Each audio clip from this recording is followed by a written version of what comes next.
Saludos a todos, bienvenidos a una nueva edición de la serie de videos de Microjuris Puerto Rico, Detrás de la Toga.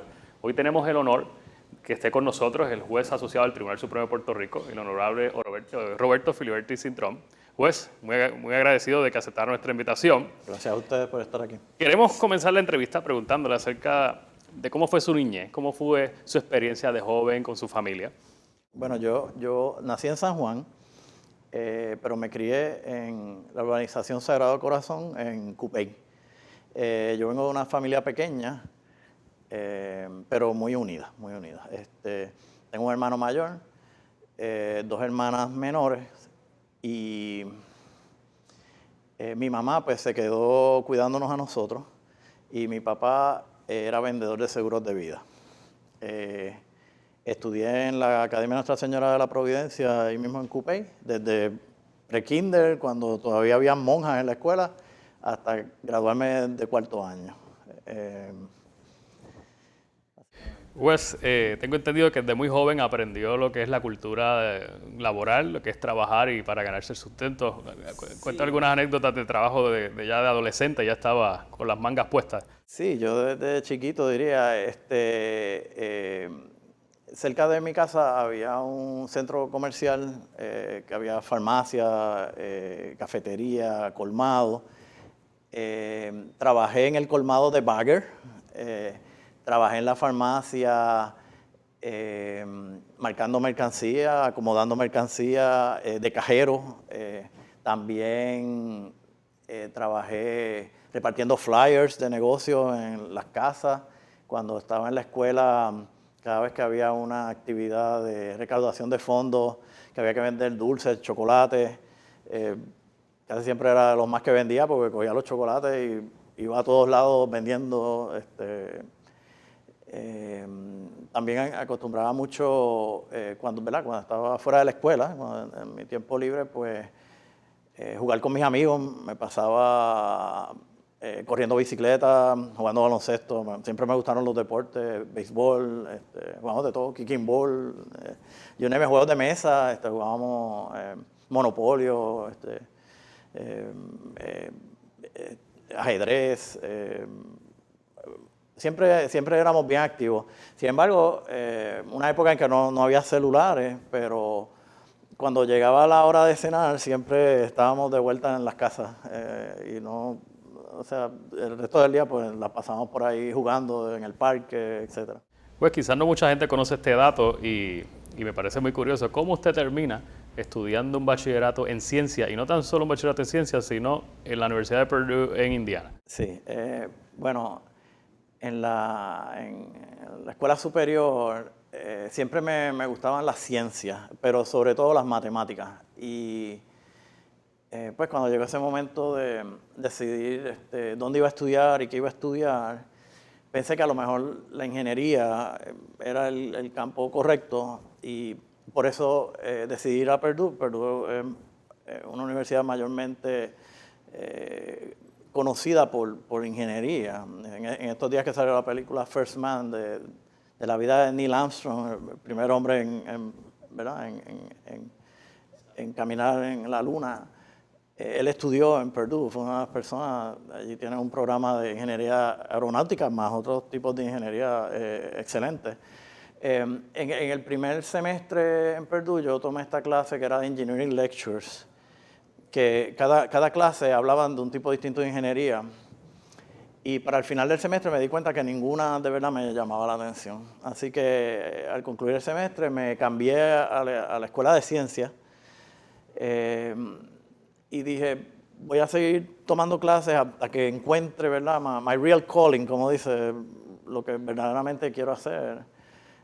Y me puse a coger física y química y clases de economía y sociología.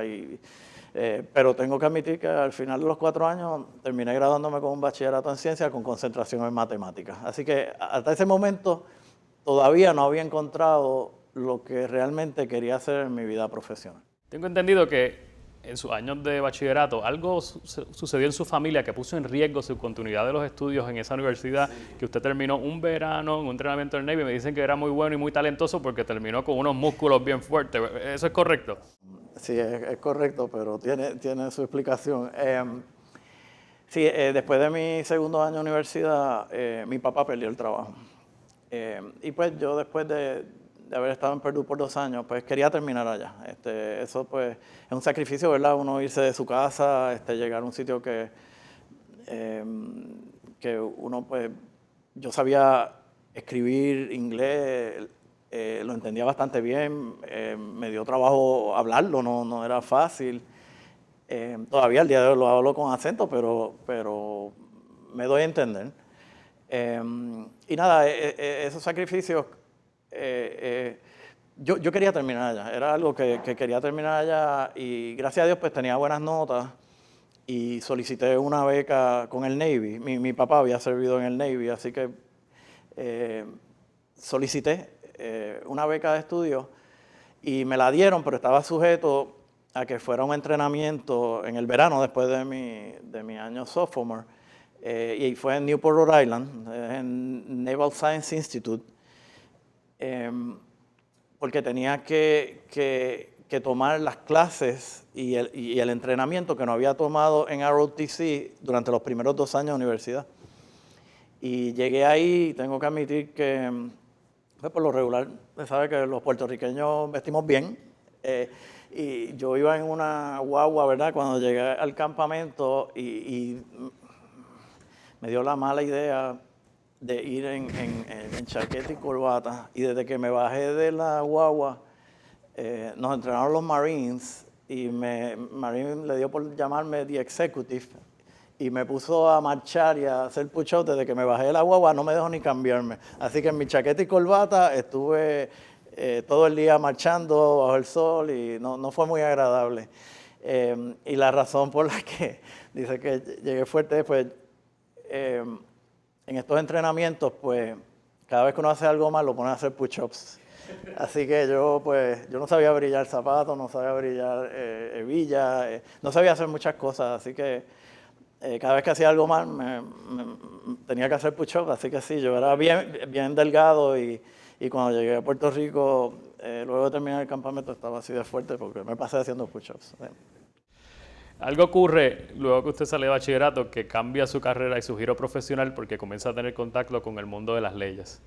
Sí. ¿Nos puede hablar un poquito sobre eso? Una vez yo, ¿verdad? Acepto la beca, una vez terminé el campamento, acepté la beca, iba premiada, ¿verdad? Porque para aceptar la beca tuve que firmar por 6 años de servicio, eran 2 años en reserva, que eran los 2 años que me quedaban para terminar los estudios en Purdue, y por lo menos 4 años activos, de servicio activo.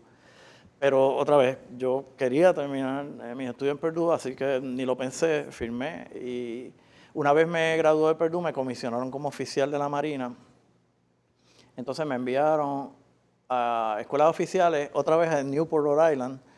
Era el Surface Warfare Officer School. Sin push-up. Ya ahí era oficial, ya era oficial y ya pues es otra cosa. Sí tenía entrenamiento porque cada 6 meses ¿verdad? Teníamos que hacer unas pruebas de correr y muchas otras cosas, pero ya no estaban castigándome con push-ups. La cosa es que una vez uno está ¿verdad? En servicio militar, le dan a uno una oportunidad para proveer 3 choices de lugares donde uno quisiera servir. Y a mí me habían dicho que el primer choice no se lo dan a nadie. Así que yo puse un poquito de psicología y mi primer choice, puse una base naval en Rota, España. El segundo choice puse una base naval en Massachusetts y el tercer choice puse Roosevelt Roads, Puerto Rico.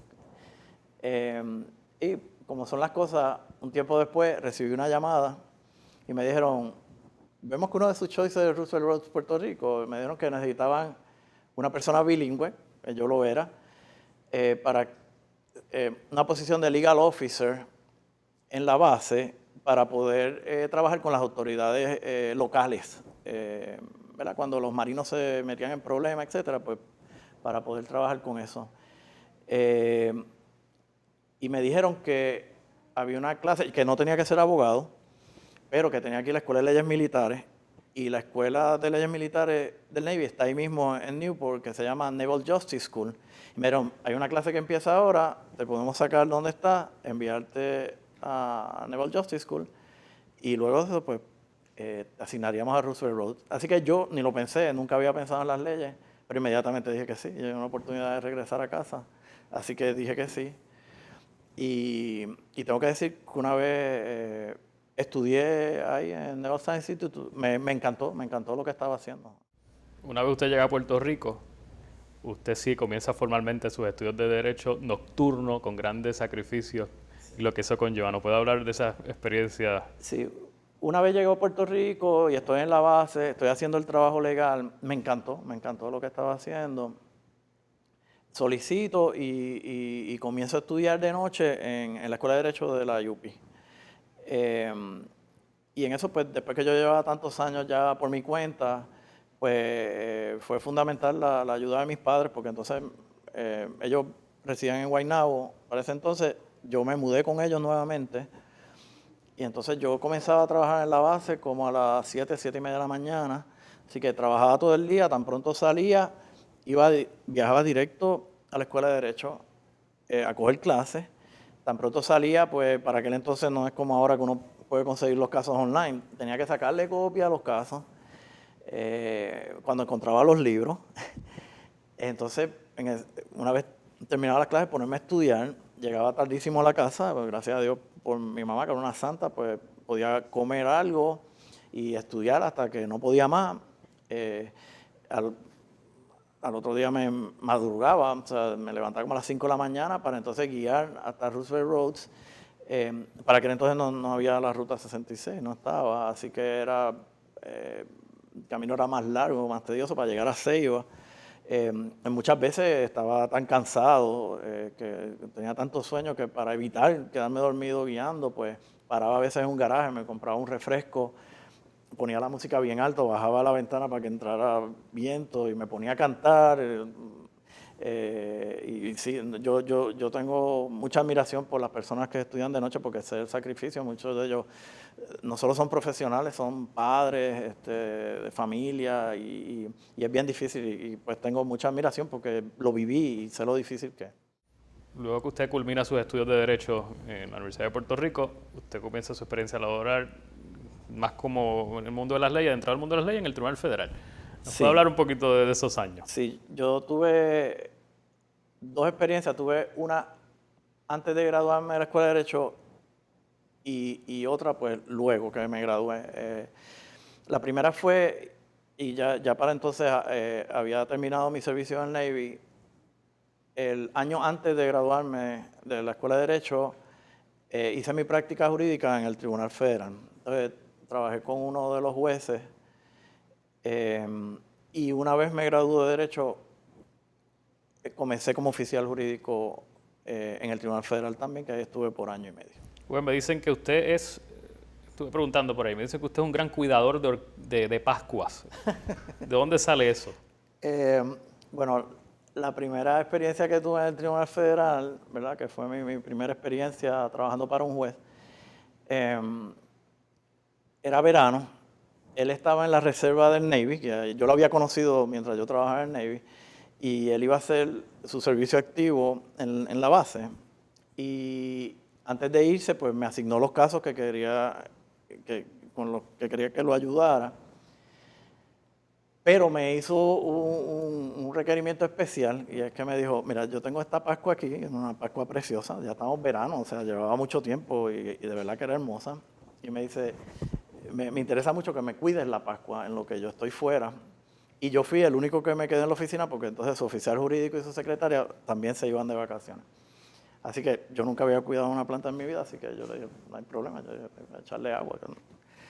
Así que él se fue. Y yo todos los días le echaba agua a la planta, pero empecé a notar que comenzó a morirse. Hasta que se murió. Y cuando noté que la había ahogado, porque cada vez que se iba poniendo fea, agua. pues yo le tiraba más agua y la ahogué. Entonces pues llegó un momento que se murió por completo. La puse en una esquina y nada, dije, yo espero que el juez se olvide de la Pascua y no la extrañe cuando llegue. Cuando él regresa de su servicio activo, que entra por la puerta, yo deseoso de hablarle de los casos, ¿verdad? De todo el trabajo que había hecho, y le voy a hablar de los casos, y lo primero que hace es que me dice, ¿cómo está la Pascua? Y ahí pues yo por poco me muero, y él salió, pues entró a la oficina buscando la Pascua, y yo pues empecé a recoger mis cosas porque pensé que me iba a Estoy botar despedido. inmediatamente. Cuando salió, ¿verdad? En shock, encontró su Pascua, que ya no era una Pascua. Pues nada, le expliqué, y ya con las cosas, con mi maletín y eso, ready para salir. Pero empezó a reírse y me dijo que no me preocupara porque le había hecho el día con la historia, así que no. Usted también tuvo un encuentro allí con armas largas, ¿verdad? Sí. También lo escuché. Bueno, lo que pasa es que mientras estuve solo allí en el despacho del juez... Y la Pascua muerta. La Pascua muerta. En un momento dado, pues me estaba cogiendo un receso de estudiar los casos y estaba mirando en la oficina y vi un botón, y no sé por qué, por curiosidad, I guess, me dio por ver de qué era el botón. Y cuando empiezo a apretar el botón, noto que el botón se va hasta home y no pasa nada. Y mientras lo estaba apretando, se me ocurrió lo que era. Y ya era muy tarde y dije, oh, no. Y no pasó nada de tiempo cuando estaban tocando la puerta y cuando miro por el hoyito, veo que hay un número grande de alguaciles de US Marshals con armas largas. Y tuve que pues, abrir la puerta con la mano en alto para darle la explicación de que había sido un error. Era el panic button que utilizan los jueces en caso de emergencia para llamar a seguridad. Así que sí. Aquí no hay, no le voy a preguntar, no tendré que decir. Bueno, luego usted tuvo casi aproximadamente 16 años en la práctica privada, Sí. trabajando como abogado litigante. Háblenos sobre eso. Sí, una vez yo terminé de servir de oficial jurídico en el Tribunal Federal, que estuve alrededor de año y medio. Me entrevisté en varios bufetes, pero tengo que decir que en este en particular, que fue en el bufete de Cancional Rivera y Díaz, me entrevisté con el licenciado Arturo Díaz Angueira, que él estaba a cargo del departamento de litigio. Entonces, él tenía mucha experiencia como trial attorney. Él había trabajado en el departamento de justicia. Él había prácticamente creado junto a la juez Naveira, que era procuradora general en el momento, la división de litigios federales en justicia. Él fue defensor público federal y fue magistrado federal. Había servido en las Fuerzas Armadas también, en el Army. Y no sé, como cuando me entrevistó, como que tuvimos química inmediata y comencé a trabajar con ellos. Y estuve 16 años trabajando en el departamento de litigio. Estuve desde que entré de asociado, después de senior associate, junior partner, hasta que llegué a ser socio propietario en el bufete. Y siempre trabajaba los casos con él, viajamos muchísimo, tomando deposiciones, haciendo descubrimientos de pruebas. A veces teníamos que conocer, por ejemplo, recuerdo un caso de Products Liability de una lata que alegadamente explotó y la canica, una lata de pintura que tiene la canica para donde uno la mueve y se mezcla la pintura. Supuestamente la lata explotó y la canica le hizo daño a un niño. Y tuvimos que ir a la fábrica en los Estados Unidos donde hacían las latas, ver todo el proceso de cómo se hacían las latas, etcétera, para poder representar al cliente. O sea que tuve un sinnúmero de experiencias y también tengo que decir que la forma que nosotros llevábamos los casos, pues siempre había más de un abogado que conocía del caso, porque, ¿verdad? Si alguno estaba de vacaciones o no estaba, pues siempre alguien sabía del caso para hablar con el cliente o lo que fuera. Y pues siempre teníamos esa relación de que Nos sentábamos al brainstorming, a discutir los casos, a planificar la estrategia de cómo íbamos a llevar el caso, a ver cómo íbamos a resolver las controversias. Y eso es algo que más adelante pues, me ayudó mucho. Juez, a pesar de esa enriquecedora experiencia en el bufete, estaba surgiendo un sueño entre usted. Sí. Y era de ser juez. Sí. Bueno, yo una vez trabajé con varios de los jueces en el Tribunal Federal. Ahí pues nació mi interés de ser juez, pero donde finalmente me convencí de lo que quería hacer es cuando se crea el Tribunal de Apelaciones aquí en Puerto Rico, que yo dije, eso es lo que yo quiero hacer. Yo soñaba con ser juez de apelaciones, me encantaba el trabajo apelativo, siempre me gustó la investigación, escribir, el tratar de convencer, ¿verdad? De escribir de una forma concisa, pero tratando de convencer a los jueces, a las partes, ¿verdad? Y sobre todo, pues, para resolver problemas. Yo siempre pienso que todos los problemas tienen una solución. O sea, no me gusta concluir que no, esto no hay forma de resolverlo. Siempre me gusta pensar de que hay una forma de resolver las controversias. Como resultado de eso, usted tomó un paso muy importante y hasta se atrevió a llenar la solicitud en la rama judicial para ser juez y lo que eso conlleva. Háblenos. Para ser juez aquí en Puerto Rico, pues uno puede solicitar para juez municipal, juez superior o juez de apelaciones. Para el Supremo no se puede solicitar. Eso cuando surge una vacante, pues si lo invitan a uno a formar parte del proceso de selección, si lo invitan, porque no tienen que invitarlo.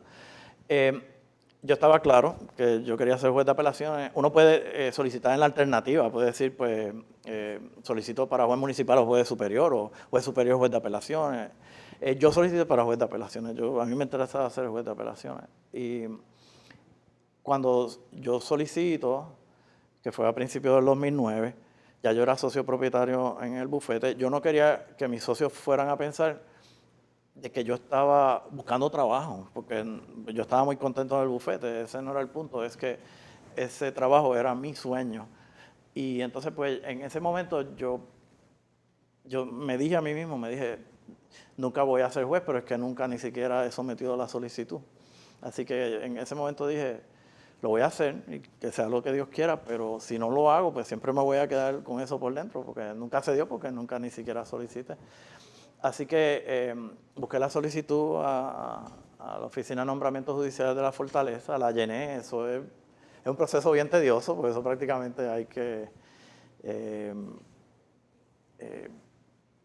poner ahí la vida entera de uno. Yo, gracias a Dios, pues siempre mantengo buenos récords, tengo récord de todo, los sitios en que viví, las posiciones que tuve, etcétera, etcétera. Llené todo. Al final salió, la solicitud era como así de grande, y hay que proveer como 5 copias adicionales también con eso. Pues me acuerdo el día que lo llevé a la Oficina de Nombramiento de Fortaleza, pues que llevaba una caja cargando eso. Dio la mala suerte que el elevador del edificio no funcionaba, así que tuve que subir las escaleras, llegué casi sin aire a la oficina y sudando. Antes de entregarlo, pues le pedí un momentito para sentarme. Sin duda usted quería eso. Pero nada, lo sometí, ellos tienen un checklist, se aseguran de que esté todo y lo sometí, y pues como dicen, le eché la bendición y mientras tanto no le había dicho nada a nadie. Fui a través de todo el proceso hasta que culminó en que me llamaron para entrevista en Fortaleza, el comité de ex jueces que había nombrado el gobernador para ¿verdad?, entrevistar los candidatos para plazas judiciales. Me entrevisté, pensé que había hecho lo mejor que yo había podido.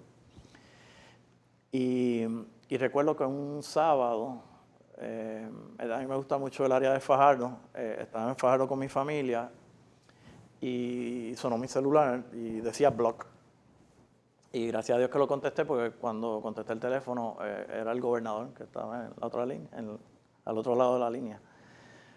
Y yo sabía para lo que era porque yo no conocía al gobernador, así que nada más había una alternativa, ¿verdad? Y definitivamente me dijo, licenciado, lo estoy llamando para informarle que lo estoy nominando para el Tribunal de Apelaciones.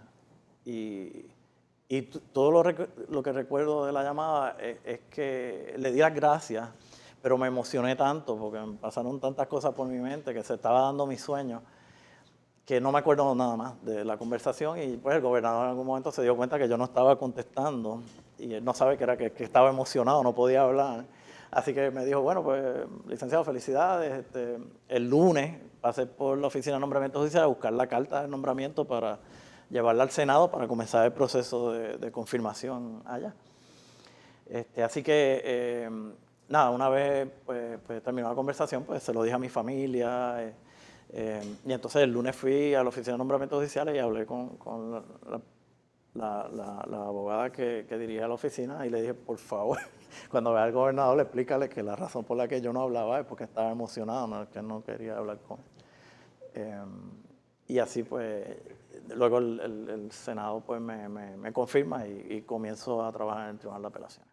Era su sueño. Mucha gente a veces dice, yo quiero esto, y cuando llegue resulta que es otra cosa. Cuando usted llegó allí, ¿realmente lo pudo confirmar? Yo me sentía como pez en el agua porque de la manera que se trabaja en el Tribunal de Apelaciones es mayormente en paneles de 3 jueces, a veces son 4 jueces, pero entonces se discuten los casos yo me sentía que era como lo que yo hacía en el bufete, porque nosotros teníamos un grupo de abogados de mucha experiencia, como el licenciado Arturo Díaz. Con él habían trabajado y eran parte del bufete. Recuerdo, por ejemplo, la licenciada Marta Quiñones Zambrana, el licenciado José González Yerbolini, que eran abogados de mucha experiencia como trial attorneys. Y nosotros nos sentábamos en grupo a hacer ese brainstorming, discutir los casos. Y aquí yo me sentía como que estaba haciendo lo mismo que yo estaba acostumbrado a hacer. O sea, que yo en todo momento me sentí como pez en el agua en el tribunal. ¿Nunca pensó que iba a ser considerado para el Tribunal Supremo de Puerto Rico? No. ¿Cuándo comenzó a recibir tipo de acercamientos que usted dice, bueno, esto es posible? Bueno, una vez yo llego al Tribunal de Apelaciones, es un nombramiento de 16 años. Yo me veía ahí los 16 años y pues luego pues a lo mejor irme a mi casa y ya. Pero al tiempo de estar en el Tribunal de Apelaciones, se retiró el juez Efraín Rivera Pérez, aquí en el Tribunal Supremo, que en paz descanse, y surge una vacante. Y yo recuerdo que yo me iba de vacaciones, esto fue en julio, y en julio pues hay muchos días feriados, ¿verdad? En Puerto Rico, pues yo había decidido tomar unas vacaciones que hacía tiempo que no lo hacía. Y recuerdo que me iba de crucero, me iba en un crucero por la semana, me iba un domingo, y me parece que fue el viernes por la noche, recibo una llamada de Fortaleza que querían que fuera el próximo lunes a una entrevista para la posición que estaba vacante en esos momentos, que se había surgido con la renuncia de juez Rivera Pérez. Me tomó por sorpresa. Yo siempre pensaba que, ¿verdad? Como los jueces del Supremo son bien poquitas plazas, y pensaba que como el gobernador es el que nombra a todos los jueces, pues el gobernador siendo abogado, pues yo pensaba que esas plazas eran para los amigos, los amigos cercanos del gobernador. Nunca me hubiera pasado por la mente que yo iba a ser considerado para una plaza aquí. Pero para hacer historia larga corta, no fui en mi crucero, no fui porque yo dije, a lo mejor no se me da, pero no puedo decirle que no a la oportunidad. Así que fui a la entrevista. Yo nunca había estado en Fortaleza. Ese lunes era feriado, o sea que no había nadie. Me reuní con otra vez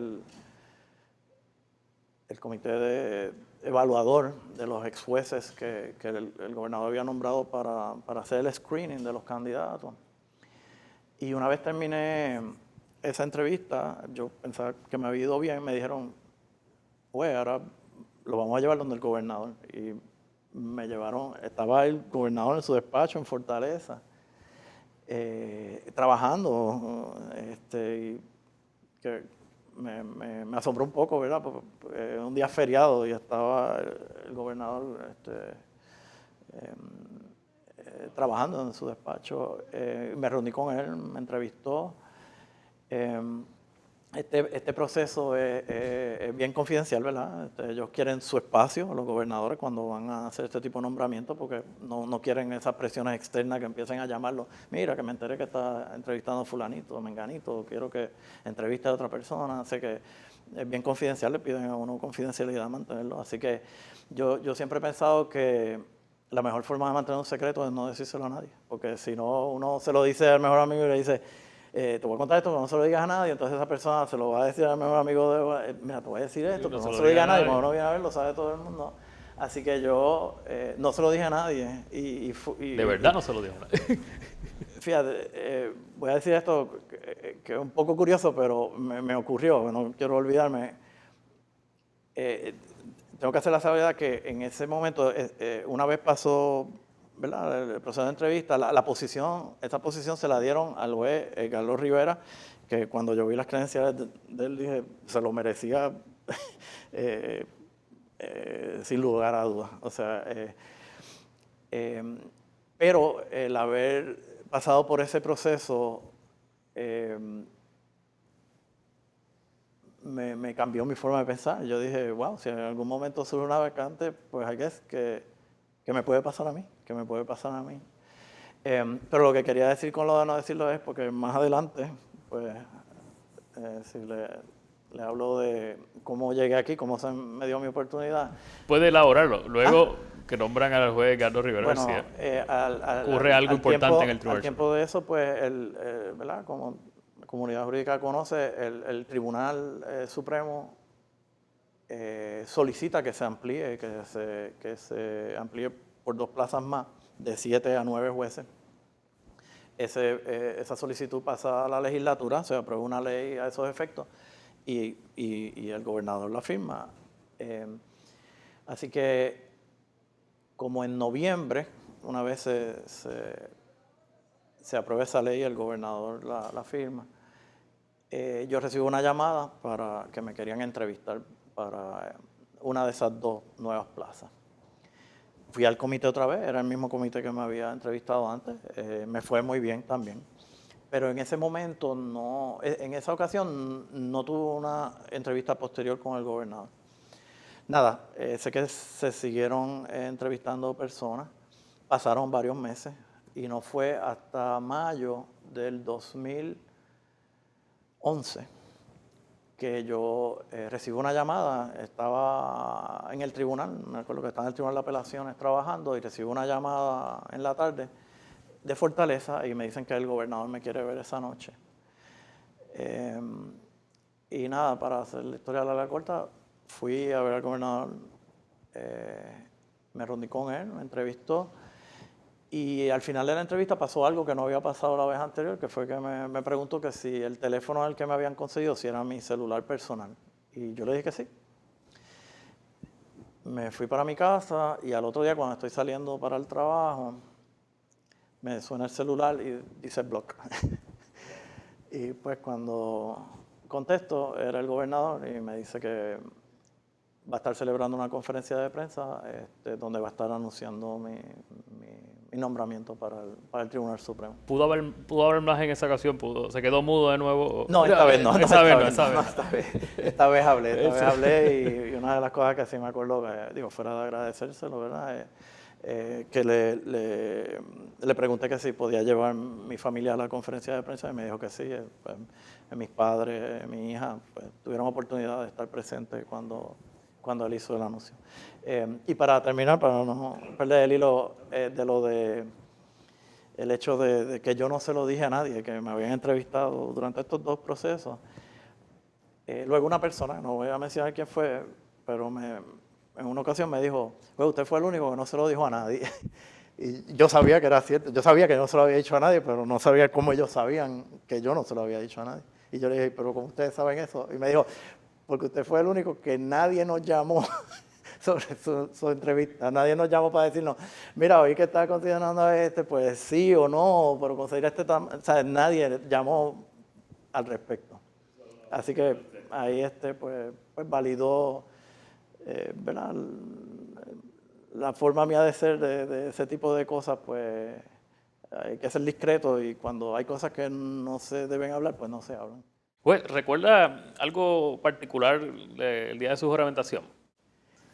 Bueno, el día de mi juramentación como juez asociado de aquí del Tribunal Supremo, fue un día bien especial para mí. Digo, primero que nada, pues era como que la culminación, ¿verdad? El mayor logro que puede tener un abogado, ¿verdad? De llegar a formar parte del máximo foro judicial, en este caso de la isla, ¿verdad? De Puerto Rico. Pero para mí tiene un significado bien especial, porque además de tener familiares y amigos, ¿verdad? Que tuve oportunidad de agradecerle todo lo que habían hecho por mí. Eh, eh, Uno de ellos fue mi padrino, mi godfather, que era el doctor César Quiñones, que fue una tremenda influencia en mi vida. Y sobre todo recuerdo ese día como si fuera ayer a mi mamá, que estaba entre el público y estaba tan orgullosa de su hijo que el corazón no le cabía en el pecho. Y esa es la mejor imagen, última imagen que tengo de ella, porque desgraciadamente poco tiempo después se enfermó y cayó en el hospital. Le encontraron que tenía cáncer. Estaba metastizado y 2 meses luego de entrar al hospital falleció. Nunca salió del hospital y pues tengo esa satisfacción de que me pudo ver juramentar. Pues, ¿cómo cambió la dinámica en el Tribunal Supremo de Puerto Rico una vez y posteriormente usted es nombrado Bueno, aquí? cuando llegó aquí al tribunal, pues entonces pasó a ser de un tribunal colegiado de 7 jueces a uno de 9 jueces. Entonces, pues nos dio la oportunidad de crear las salas de despacho, que ahora pues funcionamos con salas de 3 jueces. De la forma que se hace es que nosotros funcionamos mucho por seniority. El más senior de nosotros siempre es el juez presidente, el juez o jueza presidenta. Y después, pues, es según han ido juramentando al cargo, ¿verdad?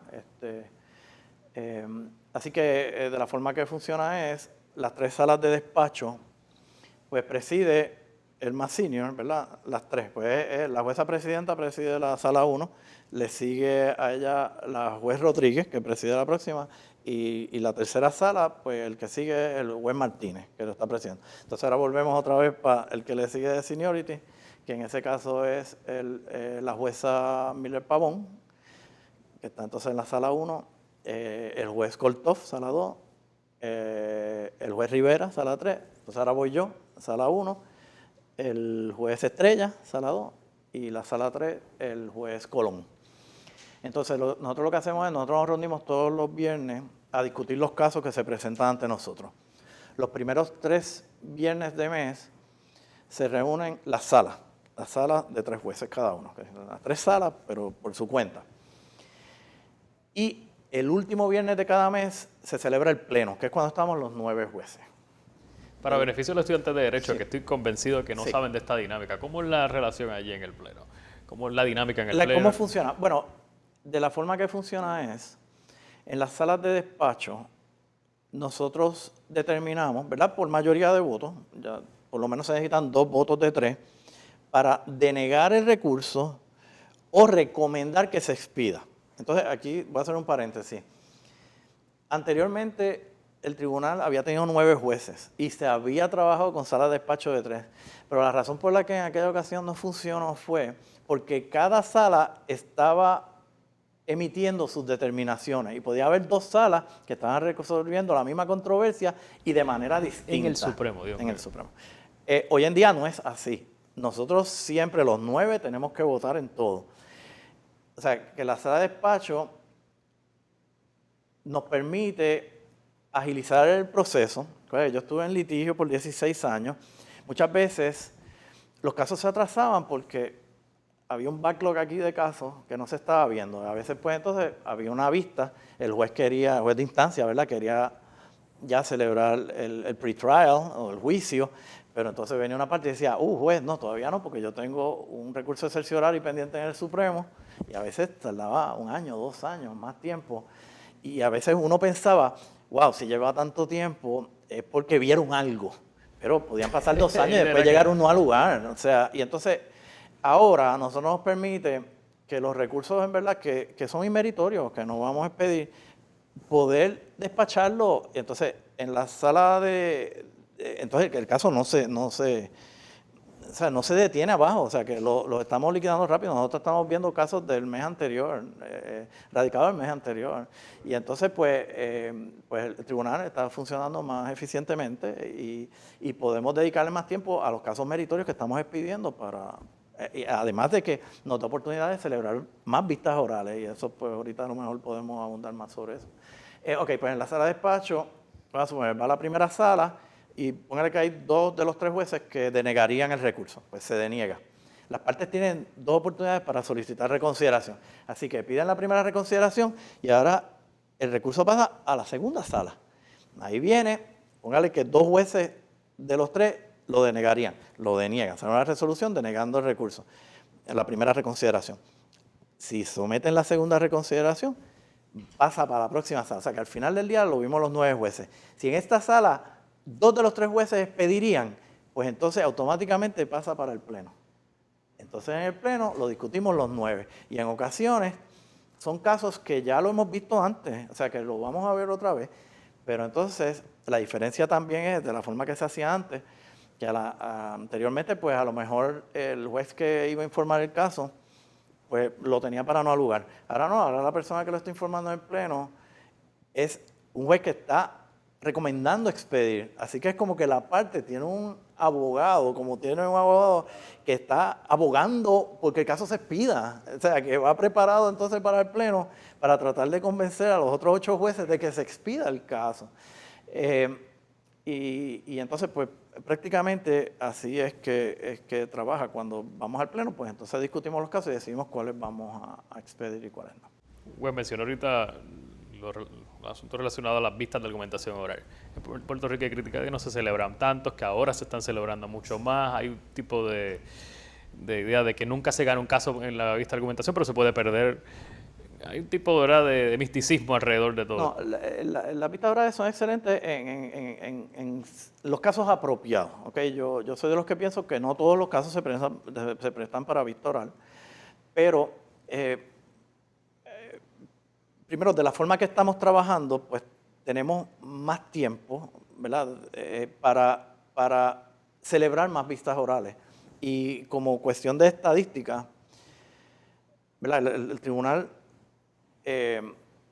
sufrió un cambio sustancial del 2009 en adelante, ¿verdad?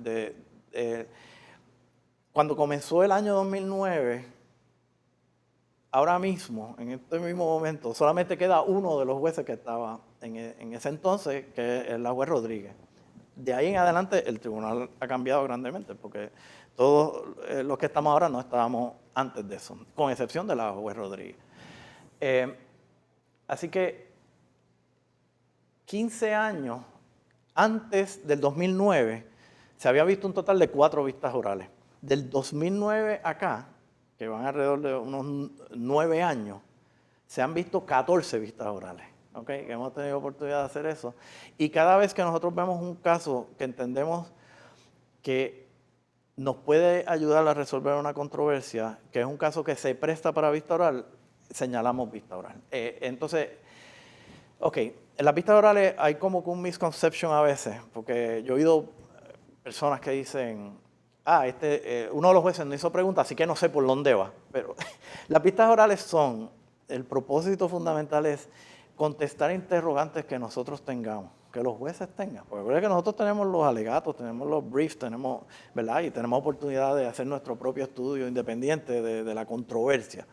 Así que nosotros, cuando pedimos o señalamos una vista oral, es porque o es un asunto trascendental, ¿verdad? Que tiene unas repercusiones públicas y queremos darle oportunidad a otras partes que acudan como amigos de la corte, por ejemplo, que no sean parte del caso, para que expresen su posición.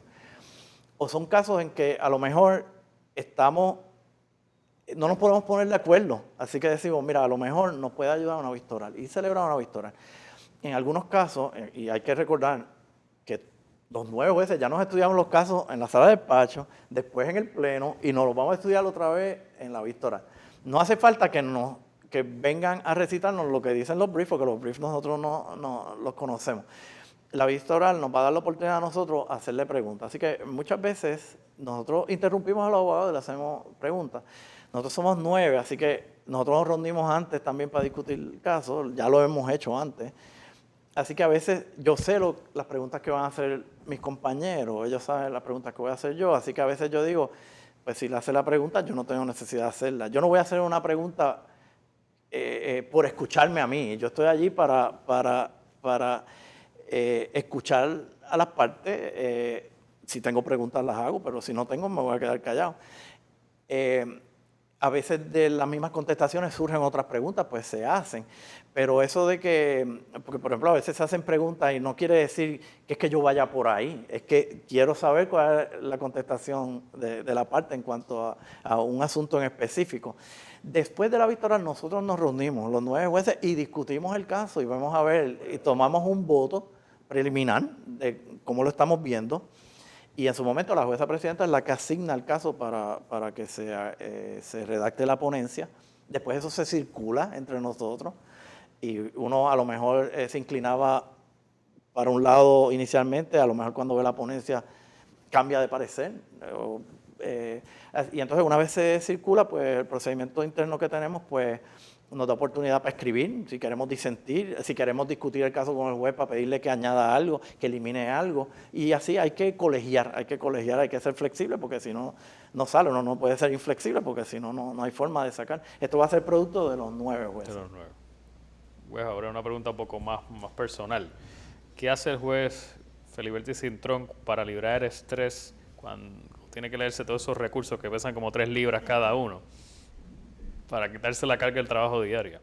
Pues yo tengo que decir que, a pesar que me gusta la lectura, me paso toda la semana leyendo, así que cuando llega, ¿verdad? Yo pensé que era haciendo push-ups, pensé que me iba a decir que iba a hacer push-ups. No, ya no tanto. Tengo que decir que por muchos años después de eso, no me acostaba sin hacer push-ups, se me quedó. Al igual que se me han quedado muchas cosas del servicio militar, como que todas las mañanas brillo mis zapatos, brillo la hebilla, le corto los hilitos a la ropa, se me han quedado ciertas cosas. Otras, por ejemplo, las hebillas son de brass, y entonces pues eso tiene como un plastiquito, hay que brillarlas con brazos. Y yo tengo que admitir que yo, desde mis años militares, odio el brass. Nada en mi casa es de brass. Nada, porque no lo puedo ver. Pero no, ya no hago push-up. Perdón, hago push-up cuando voy al gym, pero ya no lo hago diariamente antes de acostarme como me obligaron a hacer en un momento dado. Me gusta mucho ir al cine, y me gusta ver películas en la casa también. Ese yo diría que es mi hobby principal. Me ayuda a desconectarme, a relajarme y a dejar de pensar en controversias, porque a veces es difícil. Uno se lleva el trabajo con uno y a veces uno se puede estar bañando y de momento dice, ya encontré la solución a un problema, pero el cine y las películas me ayudan a relajarme. Hay otro dato curioso, es que cuando usted jugaba béisbol, los muchachos lo odiaban porque usted puede batear del lado derecho y del lado izquierdo también. Usted es ambidiestro. Sí, lo que pasa es que yo escribo y me cepillo los dientes con la mano izquierda. Sin embargo, la fuerza la tengo en la derecha. Así que hay ciertos deportes como baloncesto que lo juego a la derecha, pero el béisbol, el guante me lo pongo en la mano izquierda, tiro a la derecha, tiro derecho, pero puedo batear del lado izquierdo y del lado derecho no importa. Jugar tenis y jugar ping-pong lo puedo hacer con las 2 manos. Así que sí, ciertas cosas pues las puedo hacer con ambas manos. Pues para culminar, algunas palabras finales que quisiera decirle a la comunidad jurídica, al público en general. Sí, me da, si me permite, Claro, sí, claro. definitivamente, porque quisiera agradecer a ciertas personas públicamente, porque yo no hubiera alcanzado ¿verdad? Los logros que he tenido en mi vida si no hubiera sido por un sinnúmero de personas. Y quisiera mencionar algunas en particular. Sé que se me van a quedar algunas y en cuanto a eso, pues me disculpan, pero quisiera mencionar unas cuantas. De mi escuela superior, Mrs. Ruiz, yo no la he visto desde que me gradué de high school de la Academia Nuestra Señora de la Providencia en 1981, pero ella fue mi inspiración para yo estudiar matemáticas y seguir estudiando en universidad. Ella fue mi maestra de precálculo. De mi escuela de Derecho yo tuve profesores excelentes, de verdad. Y a ellos les quisiera agradecer pues, por todas sus enseñanzas. Y entre ellos se encuentran la profesora Denis Martínez Moya, Lady Alfonso de Cumpiano, Iber Ramos Bonomo, que en paz descanse, Ernesto Chiesa, Olga Resumil, que también que en paz descanse, Miguel Velázquez, que en paz descanse, y la profesora María Sandoval. De mi grupo de estudio, tengo que mencionarlo porque al estudiar de noche, uno necesita como un support group, un grupo de apoyo, porque si no, no hay forma de poder hacer el trabajo. Nosotros nos repartíamos los casos que había que leer, hacíamos resúmenes, nos reuníamos para estudiar en grupo. Y tengo que decir que ese grupo no solo eran unos excelentes profesionales y estudiantes. Todos en el grupo nos graduamos con honores, que yo no sé cómo lo hicimos porque de verdad que es fuerte. Y yo sé que sin la ayuda de ellos probablemente no me hubiera podido graduar de Derecho. Y algunos de ellos son el licenciado David Maldonado, licenciada Carmen Virgen Adorno, licenciada Sara Ramírez, licenciada Leticia Santiago y el licenciado Osvaldo Feliu, que en paz descanse. Quisiera agradecerle a dos de mis mentores, el juez Raymond Acosta, que en paz descanse, y al licenciado Arturo Díaz Angueira. A mi equipo de trabajo, ¿verdad? Mis oficiales jurídicos, la licenciada Vilma Vilá Sellé, ella lleva conmigo los 9 años que he estado en la rama judicial. La licenciada Claudette Fernández Rosario, ella estuvo conmigo por 7 años aquí en el Tribunal Supremo y en estos momentos se desempeña como directora de la Comisión de Evaluación Judicial. De secretaria jurídica quisiera agradecer a Aritza Hernández González y a Ángela Lozada Medina por toda su ayuda, su asistencia. Quiero agradecer también a mis compañeros jueces del Tribunal de Apelaciones y a mis compañeros del Tribunal Supremo. Y por último, pero no menos importante, tengo dos excelentes amigos, Ricardo Blondet, que nos conocemos desde que tenemos 9 años, un amigo de la infancia. Tengo otro amigo que lo hice en la Escuela de Derecho, que es el licenciado José Antonio Fernández Jaquete, que siempre me han apoyado en todo lo que he hecho. Agradecer a mis padres, a mi hermano, mis hermanas, mi hija Hazel, que es la razón y la motivación para todo lo que yo hago. Y pues sobre todo le doy gracias a Dios porque sin él ninguno de mis logros pues hubiera sido posible. Y pues les doy gracias a ustedes también pues por esta oportunidad. Me gustaría agradecerle por darnos de su tiempo, que sabemos que no es muy ocupado, y gracias por compartir estas aleccionadoras experiencias. Gracias. Muchas gracias.